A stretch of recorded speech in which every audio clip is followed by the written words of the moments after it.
Der Kölsche und die Weihnachtszeit. Gerücht oder Tatsache? Der Kölsche, ja und das steht fest, ist einfach so wie er ist. Wenn er der Fastelavond feiert, ist es nicht gut, wenn man ihn stört. Darum nicht jede Herr gut liegen kann, in unserem Fall der Weihnachtsmann.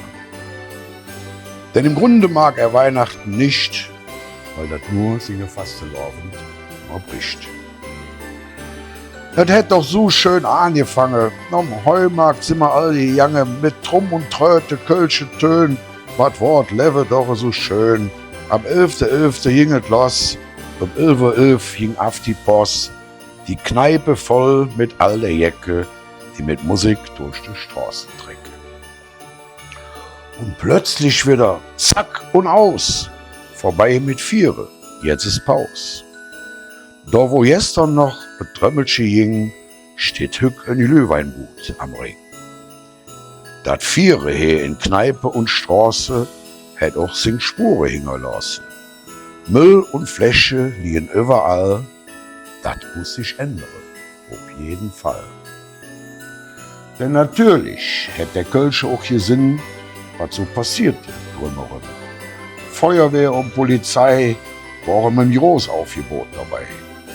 Han ganz viel Menschen angetroffen, laut und schrill, total besoffen. Manche Kölner, Touris und Leute aus anderem Lande haben das Fest irgendwie völlig falsch verstanden. Doch zum Thema nun zurück, der Kölsche und die Weihnachtszeit. Wie gesagt, die Zeit, die mag er nicht, weil die singe Fastelavond bricht. Aber ich denke, ich han recht, ins Paus zu machen, ist nicht schlecht. Die Pappners drum, ob sich ins Deue und sich am Weihnachtslands erfreue. Mit der Familie schön zusammen, am Essen in der Domi jange oder gemütlich zu Hus ist auch nicht verkehrt, wenn alles für paar Tag ins Bett ruhiger weht. Lord, ich sage, ihr Kölsche Jäcke, bald Kinder auch wieder mit der Trommlers trecke. Doch bis dahin regiert bei uns jetzt das himmlische Weihnachtsfestkomitee.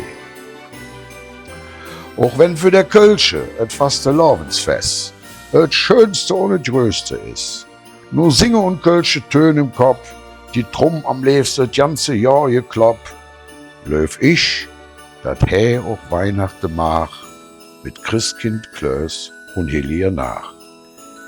Denn der Kölsche hetz, ja und dat steht fest, er ist einfach so wie er ist.